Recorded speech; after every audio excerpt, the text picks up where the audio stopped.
ওয়াজিব যেমন হজের জন্য গুরুত্বপূর্ণ, ঠিক সেইভাবে হজের রুহানিয়ত বুঝাও গুরুত্বপূর্ণ।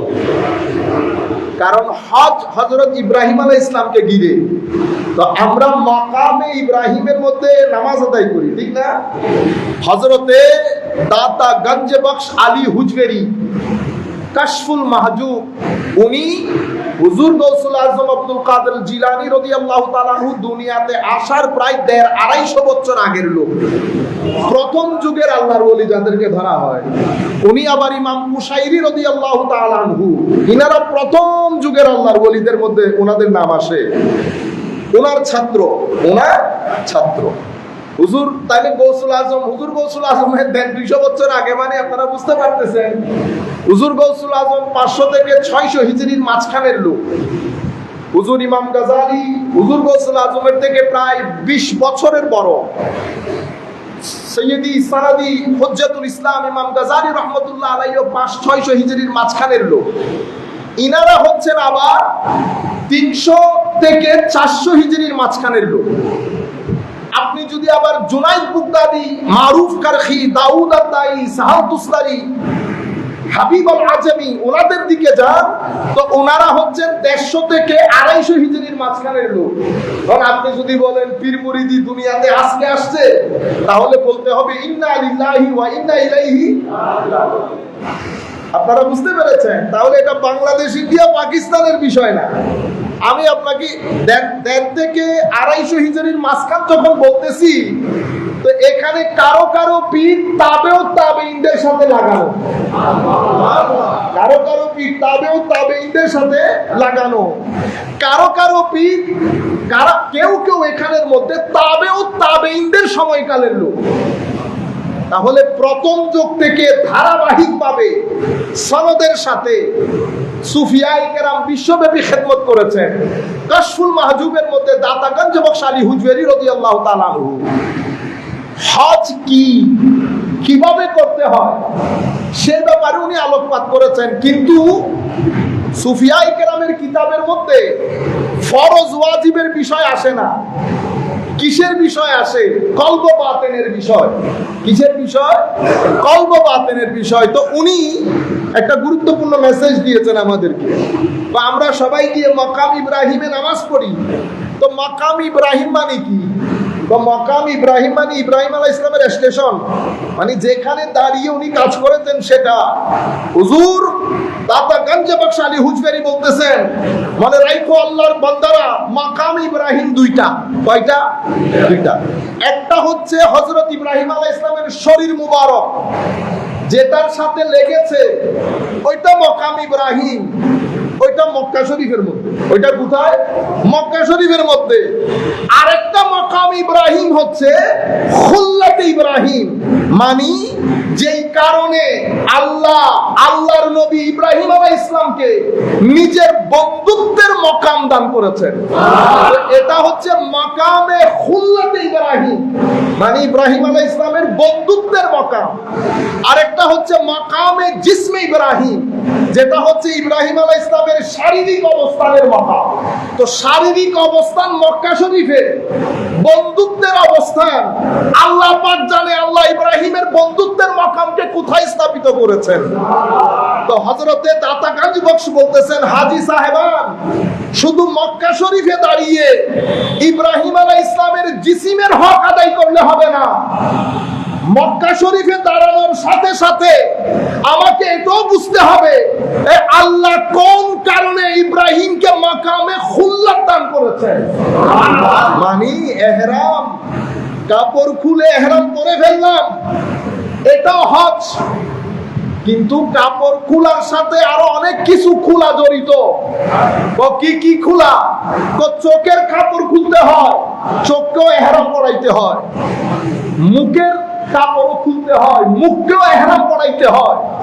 কলব বাতিনকে ইহরাম পরাইতে হয়।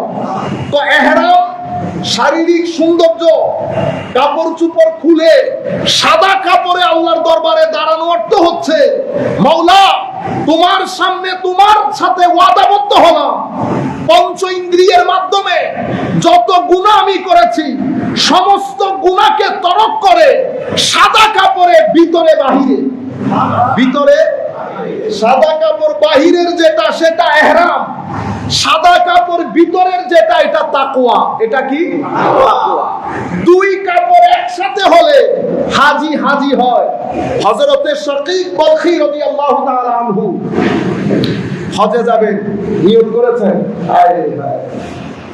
শাকীক বলখী রাদিয়াল্লাহু তাআলা আনহু উনিও আজকেরও না, 500-600 বছর আগের না, উনিও 3 থেকে 600 হিজরির মাঝখানের লোক হযরতে শাকীক বলখী রাদিয়াল্লাহু তাআলা আনহু।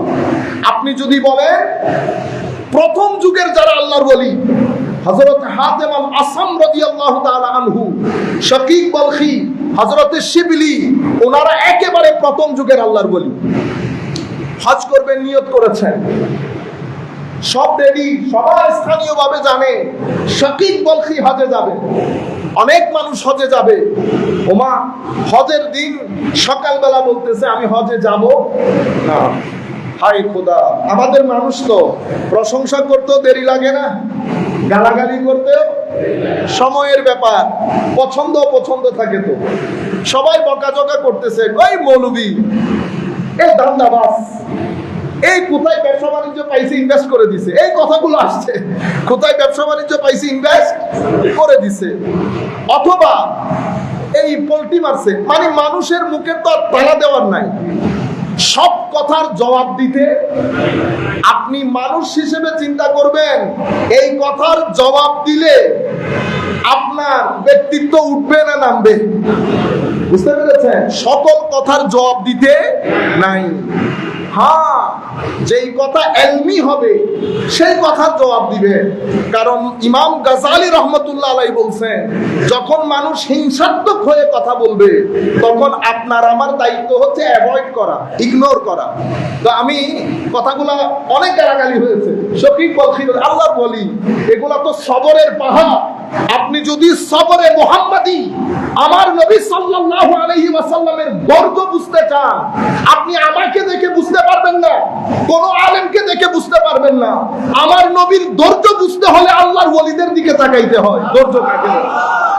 খাজা মাইনুদ্দিনকে না দেখলে, হুজুর গৌসুল আজমকে না দেখলে, হযরতে মুজাদ্দিদে আল-ফিসানিকে না দেখলে, শাহজালাল ইয়েমেনিকে না দেখলে, হুজুর গৌসে মাইজ ভান্ডারীকে না দেখলে, সৈয়দ আহমদ শাসিরি কোঠিকে না দেখলে আপনি দর্দ বুঝতে পারবেন না।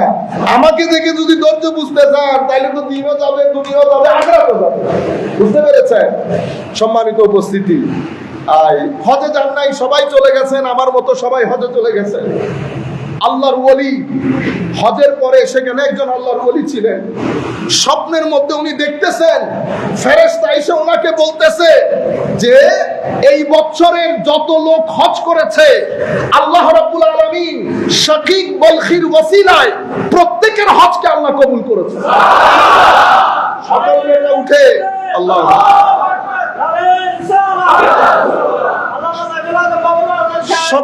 সকালে উঠে আল্লাহর ওলি খুঁজতেছে শাকীক বলখীকে, কোন না বলে বুঝই চুপে চুপে এসেছে। এদিক সেদিক খুঁজে, তখন তার লাখ মানুষ হজে যেত না, এই বাড়ির লোক এই বাড়ির লোককে চিনত। তখন উনি মোটামুটি কনফার্ম হয়ে গেছেন শাকীক বলখী হজে আসেন নাই। এলাকার মধ্যে ফিরে এসে উনি শাকীক বলখীর দরজায় গেলেন, হুজুর আমি কিন্তু স্বপ্নে দেখেছি ওলি ওলি চিনে, ওলি আহলে মারিফত যারা, মওলাই করিম যাদেরকে মাকাম দান করেছেন, যারা আল্লাহ রাব্বুল আলামিনের সুহবতের ইশারায় দিন অতিবাহিত করে, ওনারা একজন আরেকজনকে বুঝতে পারে, একজন আরেকজনকে হায় হায় কথা হলে, চোকাচুকি হলে এই চুকো ভিজে যায়, ওই চোখও ভিজে যায়, কিন্তু কোনো কথা নাই। তো হুজুর ঘটনা যেটা ঘটার ঘটেছে, আমিও হজের মধ্যে স্বপ্ন দেখেছি, হুজুর আপনার হজের ওসিলাই নাকি আমাদের সকলের হজ কবুল করেছেন আল্লাহ, কিন্তু আমি কনফার্ম আপনি হজে যান নাই শারীরিক ভাবে। হুজুর ঘটনা কি আমাকে বলেন, রুহে হজ বোঝার জন্য আপনাদেরকে বলতেছে এই কথা। অতঃপর বলতেছে বেটা আমি হজে যাইতাম, টাকা পয়সা ছিল, আমি হজের আগের দিন দেখলাম এক মহিলা, একটা জায়গার মধ্যে এক মহিলা মৃত জানোয়ারের মাংস কেটে বাসায় নিয়ে যাচ্ছে। আমিও পিছনে পিছনে যেতে লাগলাম, গিয়ে দেখলাম মহিলা, আমি ঘরের দরজা নক করলাম, মহিলা ঘরের দরজা খুললেন। জিজ্ঞেস করলাম, মা আপনি মৃত জানোয়ারের মাংস কেটে নিয়ে আসলেন, ঘটনা কি? হুজুর 1 সপ্তাহ হয়ে গেছে আমার ঘরে খাদ্য নাই। হুজুর আমি চিন্তা করলাম ছেলেদেরকে তো বাঁচাইতে হবে, সেই কারণে আমার আল্লাহ একটা অপশন দিয়েছেন যে হারাম করেও জিন্দেগি বাঁচানো জায়েজ আছে। সেই জন্য আমার ছেলেদেরকে বাঁচানোর জন্য আমি মৃত জানোয়ারের মাংস নিয়ে এসেছি। বেটা আমি এটা যখন দেখলাম আমি বললাম, হজ শকিক বলখি বেঁচে থাকলে জীবনে অনেকবার করতে পারবে। আল্লাহ আমাকে আসল হজের জায়গা করে দিয়েছেন। আমি হজের টাকা ওই পরিবারকে দিয়ে দিলাম। হজে যান নাই, আল্লাহর বান্দাদের কাজ করেছেন, আল্লাহর বান্দাদের খেদমত করেছেন। আর আল্লাহর ওলিকে আল্লাহ স্বপ্নে দেখাচ্ছেন যে হাজী সাহেবানদেরকে বলে দাও এই বছর সকলের হজ আল্লাহ কবুল করে নিয়েছেন। কিসের কারণে? আমার শকীকের কারণে। হায় হায়, এটা আপনারা ফিল করেন। আবার আল্লাহ যখন আমার বলেন আমার শকীক, আমার শকীক, অনেক বড় কথা না? সব কথা আসলে কানে শুনলে বোঝা যায় না, বুঝতে হয়। আমি ইউথদেরকে বিশেষ করে বলবো, এখন সম্মানিত ভাইরা, আমি যদি এখন আপনাদেরকে জিজ্ঞেস করি জীবনের অপোজিট শব্দ কি, আমার ম্যাক্সিমাম ছেলেপুলে বলবে জীবনের অপোজিট শব্দ মৃত্যু, ঠিক না?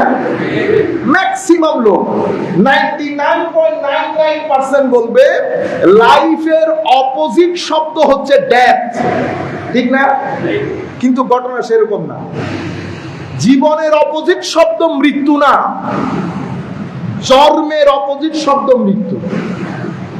জীবনের কোনো অপোজিট শব্দ নাই। যদিও আমরা বলি জীবন মরণ, কিন্তু জীবনের আসলে অপোজিট কোনো শব্দ নাই। কেন? কারণ জীবনের কোনো শেষ নাই। যে জীবনের শেষ নাই সেটার আর যাই হোক অপোজিট শব্দ থাকবে না।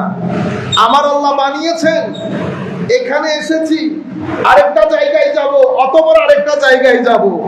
জান্নাত হলেও খুলুদ ফিল জান্নাত, জাহান্নাম হলেও খুলুদ ফিন নার। আল্লাহ আমাদের সবাইকে বাঁচাক জাহান্নামের আগুন থেকে। জীবনের অপোজিট কোনো শব্দ নাই। জন্মের অপোজিট শব্দ মৃত্যু। জন্ম কি জিনিস? জন্ম হচ্ছে জীবনে ঢোকার রাস্তা, জীবনে ঢোকার রাস্তা। মৃত্যু কি জিনিস?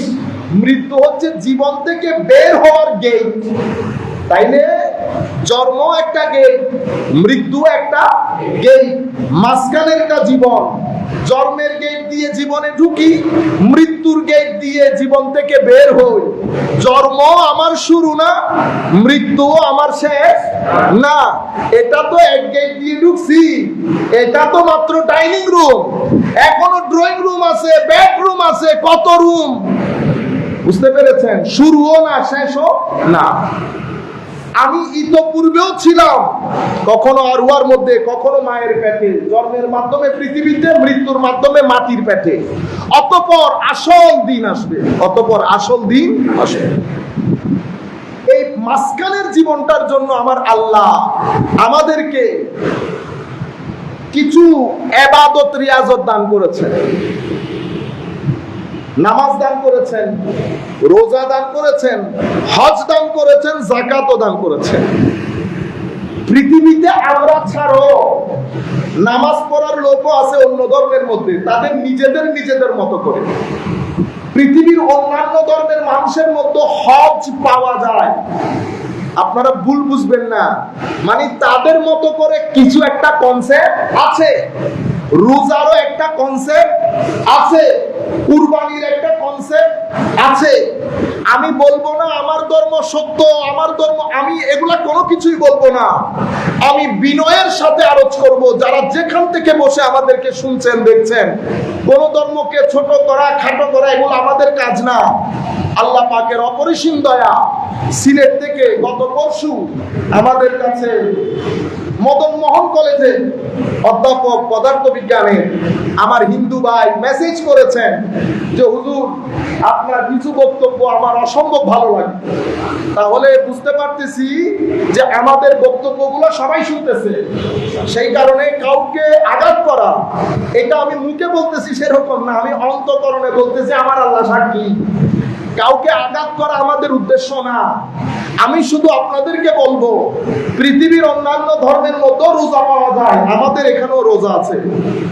আপনি ইসলামের রোজাটাও গবেষণা করেন, অন্যান্য ধর্মের রোজাও গবেষণা করেন, সিদ্ধান্ত আপনার হাতে। আল্লাহ সবাইকে বিবেক দান করেছে। এসি রুমের এসিও আমরা বুঝতে পারি, গরমের রুমও আমরা বুঝতে পারি, ওই ইন্দ্রিয় আল্লাহ আমাদেরকে দান করেছেন। হজ আমাদের কনসেপ্টে যেমন হজ, পৃথিবীর অন্যান্য ধর্ম যারা ধর্ম বিশ্বাস করে না তাদের মধ্যে হজের কনসেপ্ট আছে। হজ কি জিনিস আমি রূপকভাবে আপনাদেরকে বলতেছি।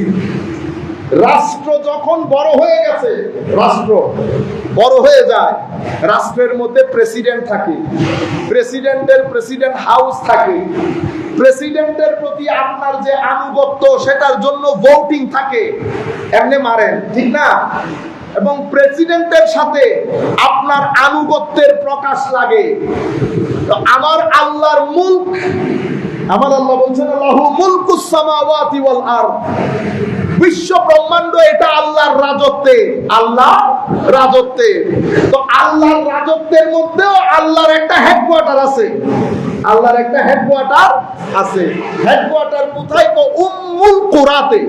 উম্মুল কুরা মানে পুরা বিশ্ব ব্রহ্মাণ্ডের পৃথিবীর মার্কাজকে বলে উম্মুল কুরা। মাকে মা কেন বলে? তো মাকে মা বলে কারণ মা আমার কেন্দ্র, মা আমার শিকড়, মা আমার ঠিকানা। সেই কারণে আরবির মধ্যে মাকে উম্মুন বলে। কি বলে? উম্মুন। তো এখানে বলা হচ্ছে উম্মুল কুরা।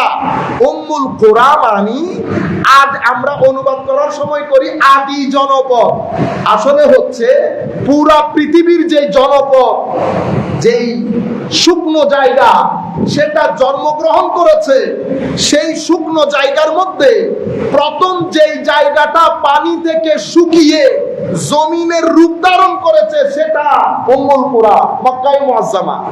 সেই কারণে পুরা পৃথিবীর মা ধরা হয় তাকে, ওই মক্কায়ে Muazzama, centre of the world, পৃথিবীর সেন্টার। তো আমার আল্লাহ সেখানে একটা ঘর বানিয়েছে। ঘর বানানো মানে আমার আল্লাহ ওই ঘরে থাকেন সেটা না, এটা হচ্ছে রূপকভাবে পৃথিবীতে একটা সেন্টার বানিয়েছে। আপনাকে বলছে এখন যিনি আমাদের এখানকার যিনি প্রেসিডেন্ট, উদাহরণ দিচ্ছি বোঝানোর জন্য, এটার সাথে এটার কোনো মিল নাই। প্রেসিডেন্টের যেমন সেনাবাহিনী থাকে, আমার আল্লাহ বলছেন এই জগতের রাজত্ব যেহেতু আল্লাহর হাতে, আল্লাহরও কিন্তু সেনাবাহিনী আছে, আল্লাহরও সেনাবাহিনী। ওয়ালিল্লাহি জুনুদুস সামাওয়াতি ওয়াল আরদ, আসমান জমিনের সৈন্যবাহিনী সব আল্লাহর হাতে, সব আল্লাহর কর্তৃত্বে। এখন প্রেসিডেন্ট যিনি থাকেন ওনার নিজস্ব একটা আমরা বলি বাইতুল মাল। বাইতুল মাল মানে বাংলাদেশ ব্যাংক, যেখানে বাংলাদেশের সম্পদ, সরকারি সম্পদ কি থাকে? গচ্ছিত থাকে। আমার আল্লাহ যেহেতু পৃথিবীর রাজত্বের মধ্যে, বিশ্ব ব্রহ্মাণ্ডের রাজত্বের মধ্যে, আল্লাহ আপনার কোন খজিনা মজিনা আসেনি? তো আছে। ওয়ালিল্লাহি খাজাইনুস সামাওয়াতি ওয়াল আরদ। তো তুমি জমিনের খজিনার কথা বলতেছো, আসমান জমিনের খজিনা সব আমার আল্লাহর কর্তৃত্বে। জুনুদুস সামাওয়াতি ওয়ালিল্লাহি খাজাইনুস সামাওয়াতি লাহু মুলকুস সামাওয়াতি ওয়াল আরদ। এভাবে আমার আল্লাহর রাজত্বের হেডকোয়ার্টার বানানো হয়েছে উম্মুল কুরা। আমরা ভোটের মাধ্যমে আনুগত্যের প্রকাশ করি। আমার আল্লাহ বলতেছেন তুমি যদি মনে করো আনুগত্যের কথা, তো তোমার টাকা পয়সা থাকলে এখানে সেন্টারে আসবা। সেন্টারে এসে কি করতে হবে? এখন আমরা তো আগে বায়াত গ্রহণ করতাম হাতে হাতে, আল্লাহর ওলিরও বায়াত গ্রহণ করি হাতে হাতে। এখন মাওলা এখানে আনুগত্য প্রকাশ কেমনে করব?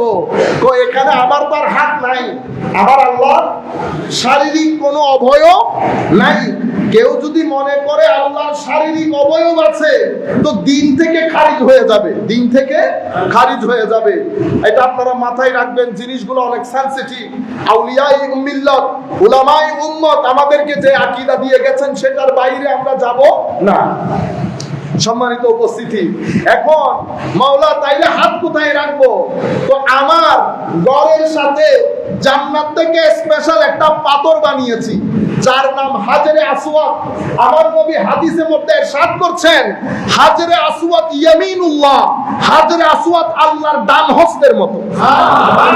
তো আমরা কি করি? যখন উমরা শুরু করি আগে হাজরে আসওয়াদের মধ্যে মুখ দিতে না পারলে দূর থেকে হাত দিয়ে ইশারা করি যে আমি আপনার পরিপূর্ণ আনুগত্য প্রকাশ করছি।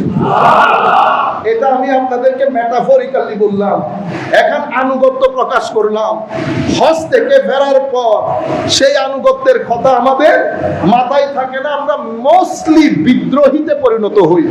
সম্মানিত উপস্থিতি, যেখান থেকে আমি কথাগুলো শুরু করতে চাচ্ছিলাম, সম্মানিত হাজী সাহেবান যারা হজে যাচ্ছেন অথবা হজে অলরেডি চলে গেছেন, দেখেন প্রথম বিষয় যেটা আপনারা মাথায় রাখবেন সেটা হচ্ছে আমি আল্লাহর মেহমান।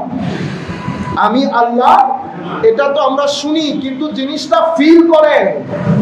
আপনি আল্লাহর মেহমান হওয়ার জন্য, আমি আল্লাহর মেহমান হওয়ার জন্য প্রথম যেই বিষয় আমার জিম্মাদারি সেটা হচ্ছে নিজেকে তৈরি করা, নিজেকে তৈরি করা।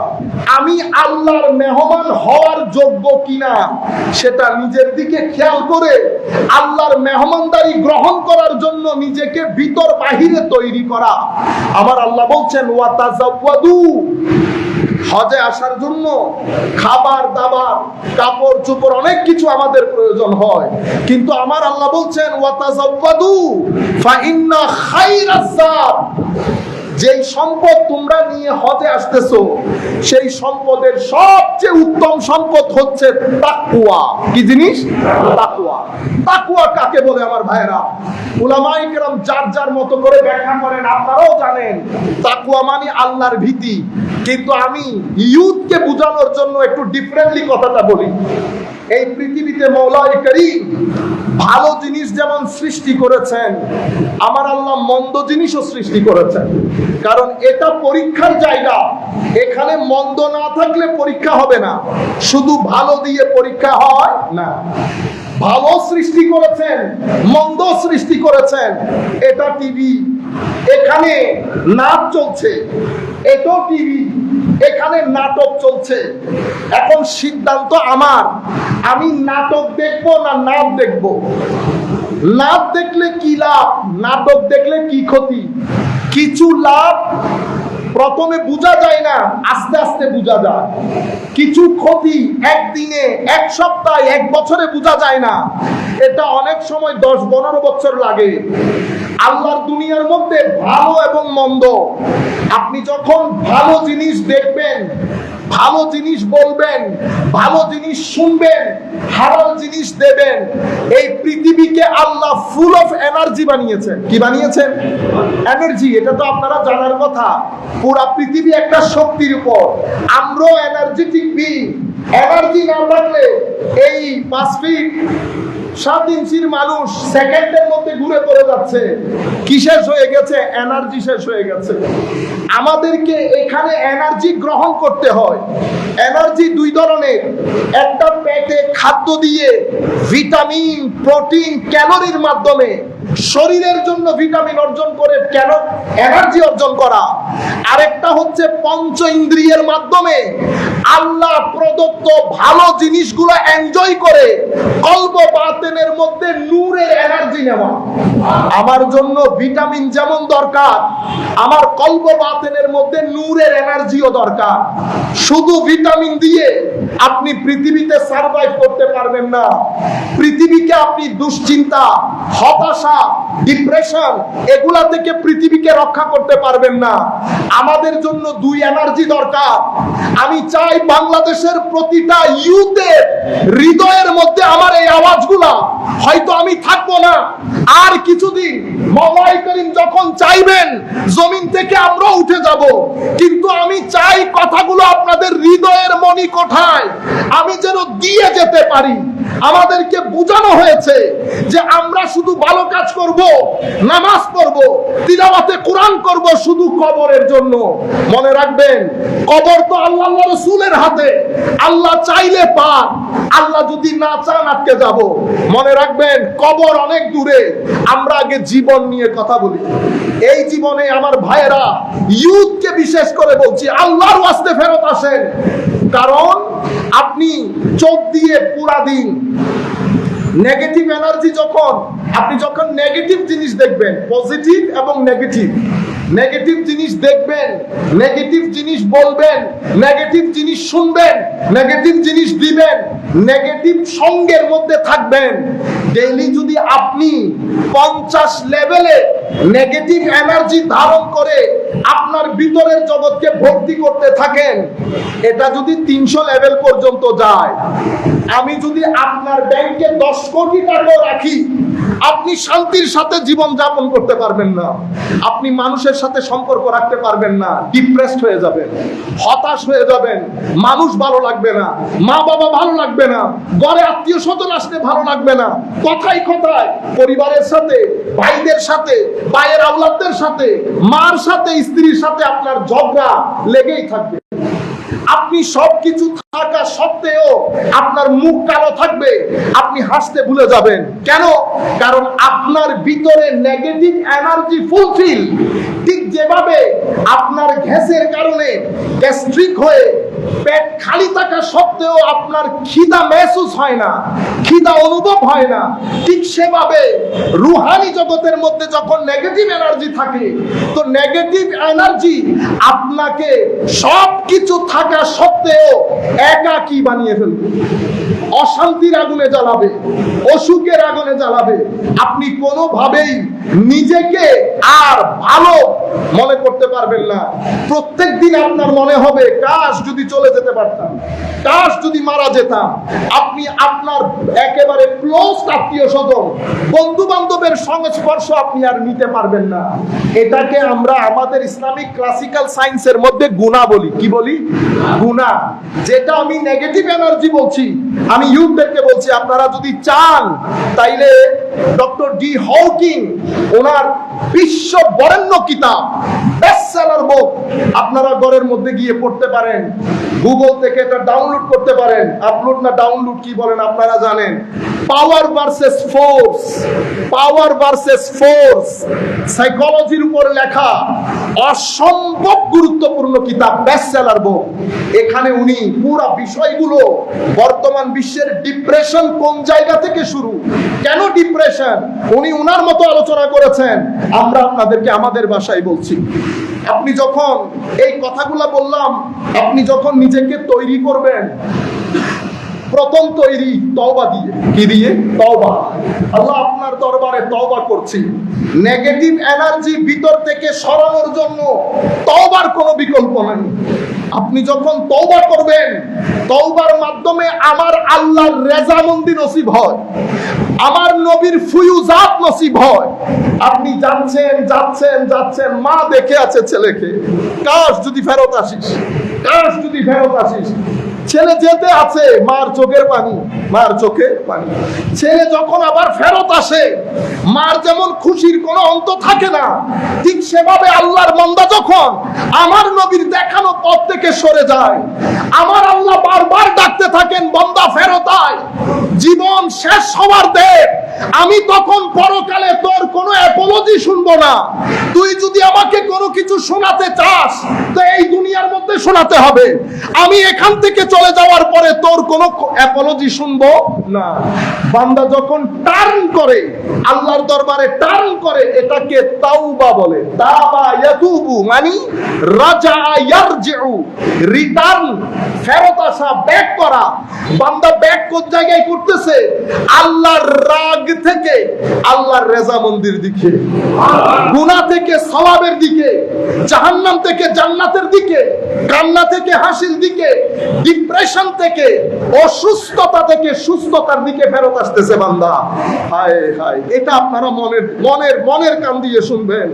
বান্দা ফেরত আসার দের, আমার আল্লাহ দেখেন বান্দার প্রতি দয়া। শয়তান আবার আমার বান্দাকে না গুমরা করে ফেলে। সে আসতে দেরি হচ্ছে, তাকে আর আসতে দেয় নাই, সে শুধু টার্ন করেছে। আমার আল্লাহ এখান থেকে দৌড় দিয়ে বান্দার কাছে গেছে। আমার আল্লাহ এখান থেকে, এখন আল্লাহ তো আর দৌড় দেবেন না, দৌড় দেওয়ার জন্য তো শরীরের দরকার। দৌড় মানে কি? দৌড় মানে আমার আল্লাহ ফেরেশতা পাঠিয়ে আল্লাহর রহমতের চাদরের মধ্যে আবৃত করে ফেলে, যেন শয়তান তাকে আর ধোঁকা দিতে না পারে। সেই কারণে বান্দা ফেরত আসলে বান্দাকে বলে তায়েব মানে ফেরত আসছে। আর আল্লাহ যেহেতু দ্রুত যান, তো আল্লাহকে বলা হচ্ছে তাওয়াব। বান্দা তায়েব, আল্লাহ তাওয়াব। বান্দা আসে হেঁটে, আল্লাহ যান দৌড়াইয়া। বুঝতে পেরেছেন আপনারা? সেই পরিমাণ মায়া মহব্বত আমার আল্লাহ আমাদেরকে করে। কিন্তু আজীব বিষয়, দুঃখ দুর্দশার মধ্যে আমরা এর কথা এরে, ওর কথা এরে, এর কথা এরে। ঘরের মা বোনদেরকে দেখেন, মাঝে মধ্যে আমার ইচ্ছে করে দূরে কোথাও চলে যায়, গীবত ছাড়া আরেকজনের কথা বাঁধে। আমাদেরকে দেখলে বোঝা যায় না যে আমরা ইন্তেকাল করব, মালাকুল মউত আসবেন, ছোটখাটো একটা কিয়ামত আমার ঘরের মধ্যে বারপা হবে। আমার জীবনে কবরের বিকাল নামে একটা জিনিস আছে, আখিরাত পড়ে আছে। 50-60 বছরের জীবন অতিক্রম করার পরে আল্লাহ পাক জানে কত হাজার বছরের জিন্দেগি। কিন্তু আমাদের জীবন দেখেন, কিছু লোক, কিছু লালসা, কিছু দুনিয়াদারি, গালি আমাদের আজীব জীবনের মধ্যে আমাদেরকে ফেলে দিয়েছে। আমার নবী নারাজ হয়েছেন, আল্লাহ নারাজ হয়েছেন। মাওলা যদি নারাজ না হতেন, আমাদের জিন্দেগির মধ্যে এত অস্থিরতা নেমে আসতো না। আল্লাহ পাকের শুকরিয়া, আমার নবী মদিনার জমিনের মধ্যে আরাম করছেন। নবী পাক যদি মদিনায় মুনাফারার মধ্যে না থাকতেন, আল্লাহ এই ধরতিকে উলট পালট করে দিত। সেই পরিমাণ জুলম আমরা শুরু করেছি, সেই পরিমাণ অরাজকতা আমরা করি, মিথ্যা আমরা বলি, জুলুম আমরা করি, হজকেও আমরা তামাশা করেছি। সম্মানিত হাজী সাহেবান, যারা শুনবেন, যারা শুনছেন, বিনয়ের সাথে আলোচ করব, যতদিন আমরা মক্কায়ে মুআজ্জামা মদিনায়ে মুনাফারার মধ্যে থাকব, আমরা মোবাইল ব্যবহার করব না। আমরা জরুরি কোনো মেসেজ দেওয়া বাদে লাইভ বন্ধ করবেন। আপনার হজটাকে এই ফিতনার ডিভাইস দিয়ে নষ্ট করবেন না। আমি বিনয়ের সাথে, আমি জানি অসংখ্য মানুষ আপনারা শুনবেন, আপনারা এই ডিভাইসটাকে খতম করবেন। পুরা হজের মৌসুমে আমার আল্লাহর সঙ্গকে ফিল করবেন, এনজয় করবেন। মনে রাখবেন, আপনি মনে করছেন আপনি যার ঘরে মেহমানদারি হয়ে গেছেন, উনি আপনার সম্পর্কে জানেন না। সুতরাং এহতেরাম, সম্মান, কথা কম বলা, বললে আস্তে আস্তে বলা, বেশি হাসি তামাশা না করা, খাওয়া দাওয়ার জন্য ফিতনা ফাসাদ, জোরে চিল্লানি না দেওয়া। আমার আল্লাহ বলছেন, হজ করবা, হজ করলে ফালা রাফাস ওয়ালা ফুসুক ওয়ালা জিদাল, অশ্লীল কাজ, মন্দ কাজ, গালাগালি, মারামারি, এই সমস্ত গর্হিত কাজ থেকে নিজেকে দূরে রাখো যদি হজ করতে চাও। আমিও হাজী সাহেবানদের বলবো, নিজেকে তৈরি করেন। মক্কা শরীফের চতুর্পার্শ্বে যখন ঘুরবেন, তার আগে তো ইহরাম করব, ঠিক না? সাদা কাপড় যখন জড়াবেন, তখন আল্লাহর দরবারে বিনয়ের সাথে তওবা করেন, আল্লাহ কাপড় যেমন খুলে ফেললাম, মাওলা তুমি নারাজ হও এমন প্রত্যেক কাজ থেকে আমাকে দূরে রাখার তৌফিক দান করো মাওলা তুমি। আমি যেন সেই সমস্ত কাজে আর ফেরত না যাই। আপনি যখন ইহরাম করবেন, তো জাহেরি ভাবে ইহরাম হবে, বাতিনি ভাবে ইহরাম হবে। একটা জাহেরি ইহরাম আর একটা বাতিনি ইহরাম। এরপরে আল্লাহর দরবারে তওবা করেন। এরপরে আমরা যখন তোয়াফ করব, আমার ভাইয়েরা তোয়াফের মধ্যে আরবি দোয়া পড়তে পড়তে জিহ্বা শুকাই ফেলে। আগ্রহ করি সমানে সবাই পড়তে থাকে। দোয়া পড়বেন, দোয়াতে সওয়াব আছে, কোনো সন্দেহ নাই। কিন্তু আপনি 7 তাওয়াফ কখন করে ফেলছেন বুঝতেও তো পারেন নাই। আপনি যখন ওই জায়গায় দাঁড়াবেন, আপনি আল্লাহর দরবারে শুকরিয়া আদায় করেন। আল্লাহ তোর দরবারে শুকরিয়ার কোনো শেষ নাই।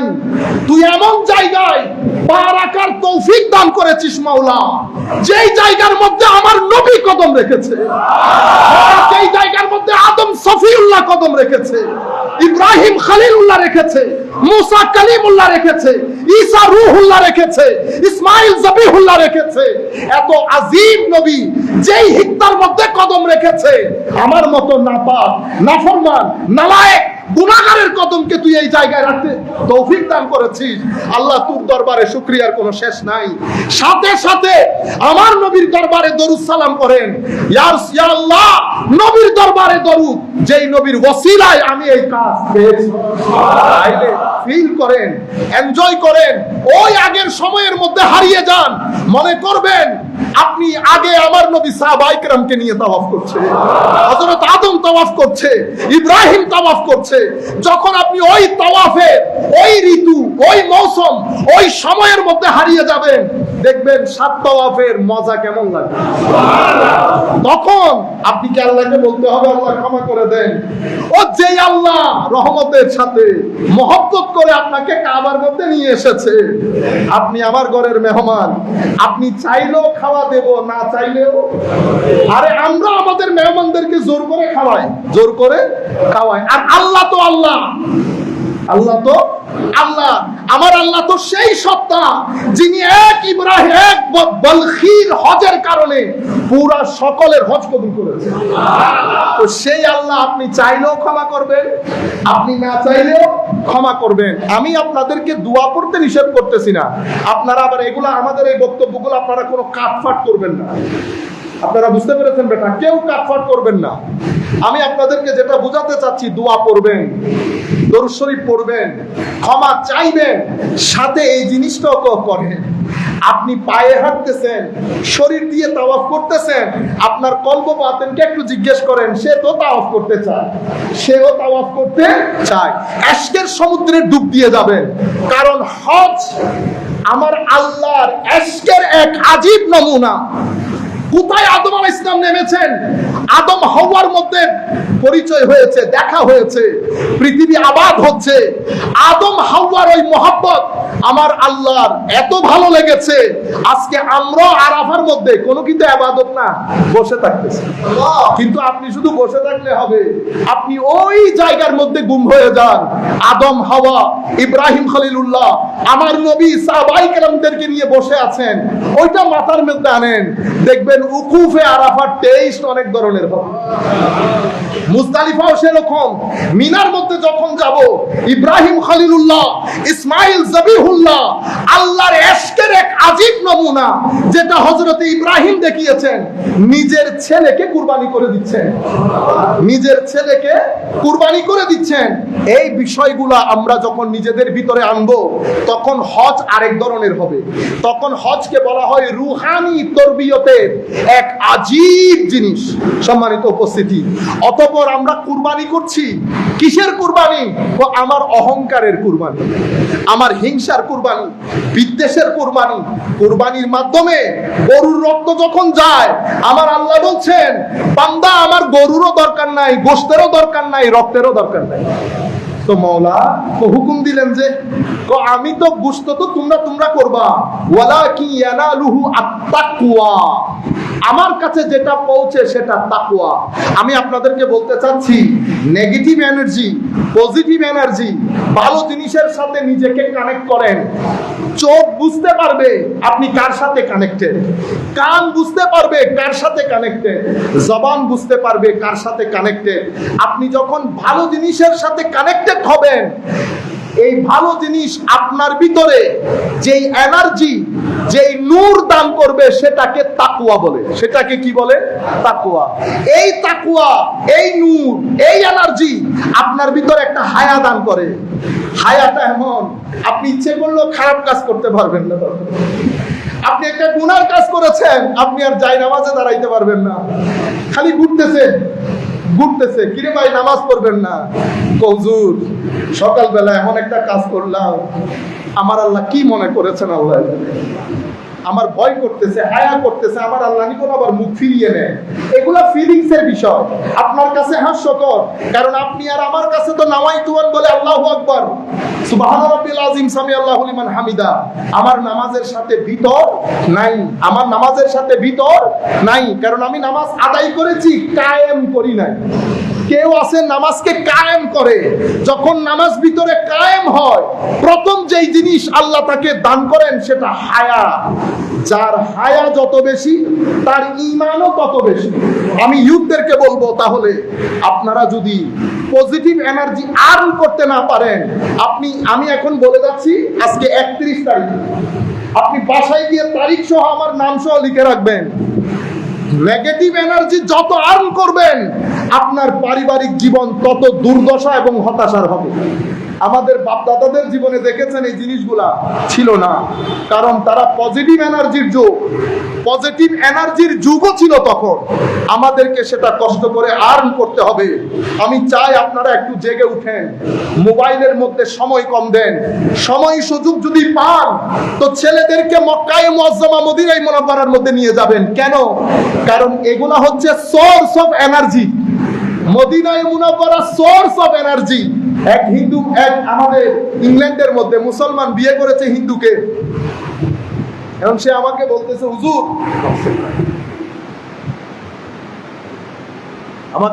হুজুর উনি তো কলমা পড়েছিলেন, কিন্তু হুজুর উনি আমাকে বিয়ে করার জন্য শুধু এর নামটাও আসতে কলমা পড়েছে, নামাজ দোয়া পড়ে না, রোজাও রাখে না। আমি তো দুঃখে পড়ে গেছি, কি করা যায়? আলম উমরাতে নিয়ে যান। তো হুজুর ও তো বিশ্বাস করে না। আল্লাহ বিশ্বাস করতে হবে না।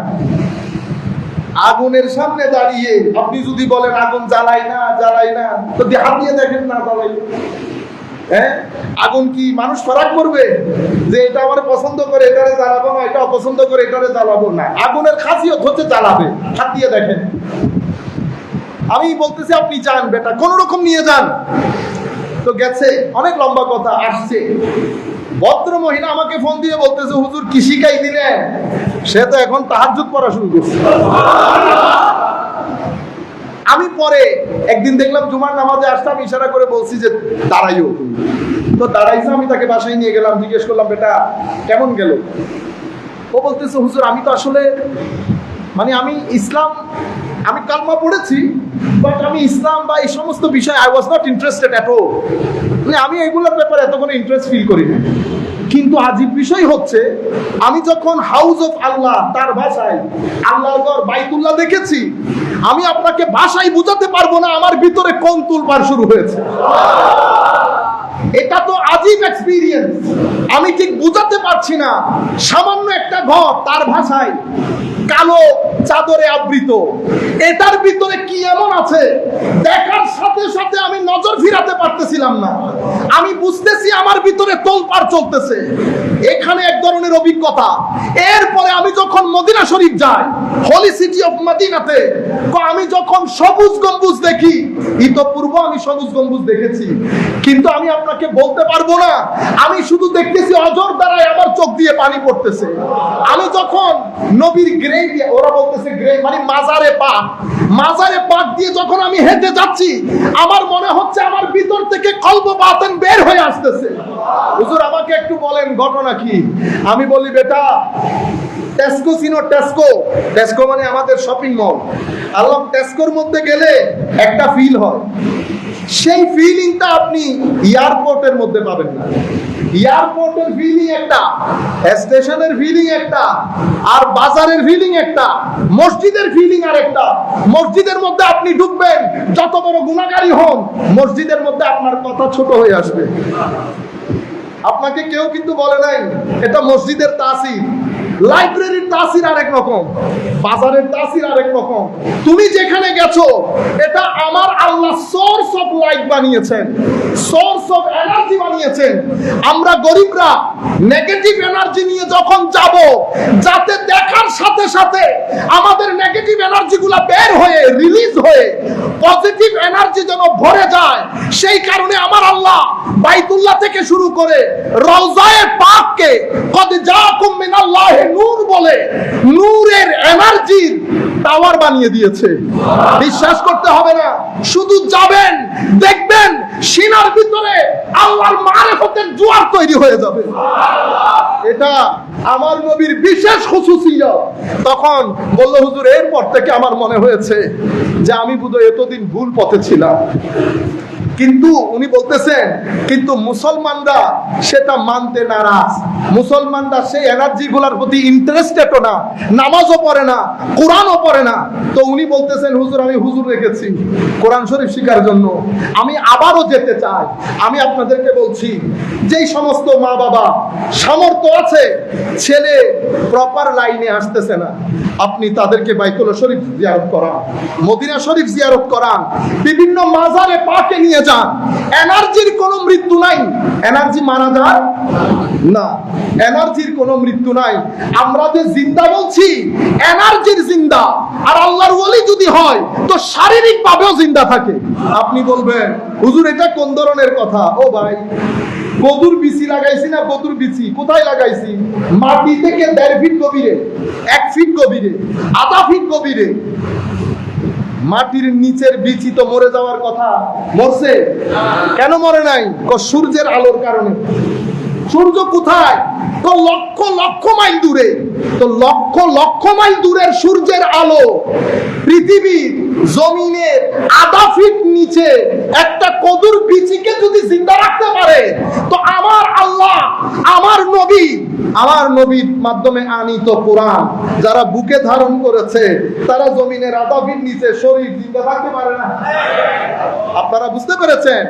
কারণ সূর্যের মালিকও আল্লাহ, সূর্যের স্রষ্টা আল্লাহ, মালিক রাসূলুল্লাহ। এটা সেই সূর্য, যেই সূর্য আমার নবীর ইশারায় আবার এসেছে পৃথিবীতে। আমার নবীর ইশারায় আবার এসেছে।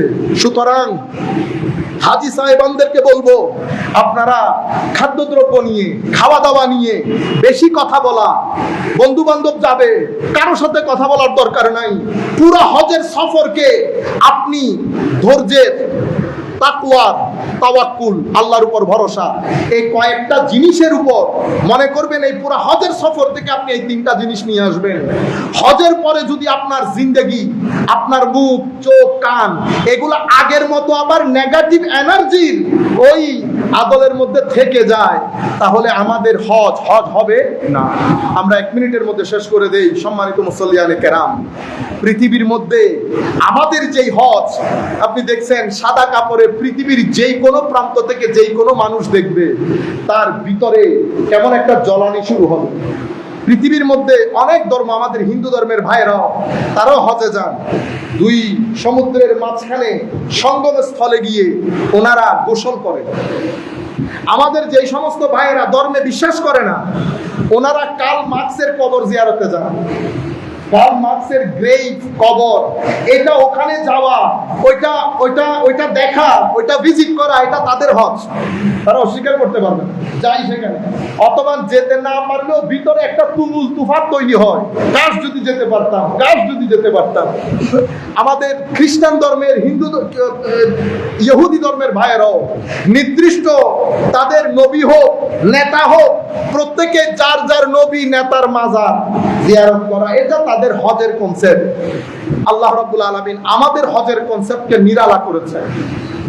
সবাইকে আল্লাহ এক কাতারে দাঁড় করিয়ে দিয়েছেন। পৃথিবীর কোনো মানুষের বুঝার কোনো তৌফিক নাই, মাথায় চুলও নাই। তো যতই সুন্দর মানুষ হন, চুল যখন কেটে ফেলে সবাই কিন্তু বনিয়াদো, ঠিক না? সবাইকে এক কাতারে দাঁড় করিয়ে দিয়েছে শুধুমাত্র আমাদেরকে কিছু মেসেজ নিয়ে আসার জন্য। আমরা এখানে দীর্ঘায়িত না করি, গরম অনেক পড়তেছে, আমাদের বক্তব্য শুরু করতেছিলাম মাত্র। কিন্তু জুমার মধ্যে সময় সংক্ষিপ্ত থাকে, দূর দূরান্ত থেকে ছেলেরাও আসছে, কুমিল্লার লোক দেখতেছি বেশি। আল্লাহ রাব্বুল আলামিন সবার হামে ও নাসের হোক। মাওলাই করিম আমাদেরকে কবুল করুন। আমরা চাচ্ছিলাম এই জুমাটা আমরা আমাদের মসজিদে পড়ি, কিন্তু আমাদের মুরব্বী উনি আমার অত্যন্ত শ্রদ্ধা, ওনার কথা না করতে বড় কষ্ট হয়। আবার ওনারা মনত আরেকখান লোক জুনি মহব্বতের কারণে, কির কারণে মহব্বত ওনার মাথা থানা আরেকখান আইনি, হ্যাঁ ইয়ে নোয়াই ভান এলে বিদারা কেউ পরবানো করি, এলে বিদারা কেউ পরবানো করি। আর সাসা তো সাসা এলে আর বহুত দোয়া করছেন আল্লাহ যেন ব্যানিয়াজ বানায় এবং আর প্রত্যেক করে যেন আল্লাহ মহব্বতের বন্ধন অমৃতে আবদ্ধ করে। ওনারা একজন আরেকজনের টানাটানি করিবেন। মসজিদ ইয়ান শান্তির জায়গা, দেন শান্তির জায়গা তাহে অনতে ভালো লাগিলে আইবেন, আর তো যদি ভালো না লাগাই নইসুম কিল্লা হয়ে হইতারণ নি। এটা যারা ইয়াংস্টার্স ইউথ আছে, আমরা যদি মসজিদের মধ্যে ঠেলাঠেলি উচ্চ আওয়াজে কথা বলি তো তারা ফ্রাস্ট্রেটেড হয়ে যাবে। শেষ আরামের জায়গা মসজিদের মধ্যে আসতে পারবে। আর আমাদের যে সমস্ত ভাইয়েরা আমিন জোরে বলা, আসতে বলা, হাত তোলা, নামা এগুলারে আসল ধর্ম মনে করেন, তাদেরকেও বলবো বাইরে আপনারটা আপনি তুলেন, হাত তুলতে তুলতে হাত একেবারে খুলে ফেলেন শরীর থেকে, কোনো অসুবিধা নাই, কিন্তু অন্য কাউকে ডিস্টার্ব করিয়েন না, অন্য কাউকে ডিস্টার্ব করবেন না, আপনারটা আপনি করে চলে যান।